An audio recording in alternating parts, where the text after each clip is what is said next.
मला सांगितलं ना मेटाबॉलिझममध्ये ज्या हीट तयार होते. हां, आता तुम्ही म्हणणार एक प्रश्न राहिला सर, मांजर गुरगुर का करते? मेटाबॉलिझमवरच आहे.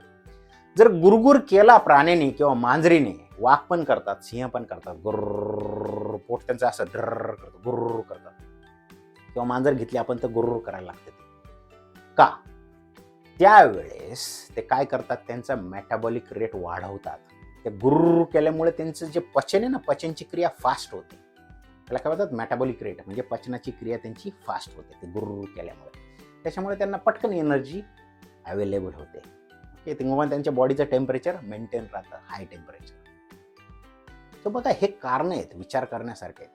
आता हे का सांगतोय मी तुम्हाला, कारण आपल्या शरीरात कसं होते ह्या सगळ्या गोष्टी, घामाचं बघितलं आपण. ओके, एनर्जी कसं शरीर तयार करतं ते पण बघितलं. पण आता पुढच्या गोष्टी बघणार आहोत आपल्या श्वासोच्छवासाच्या.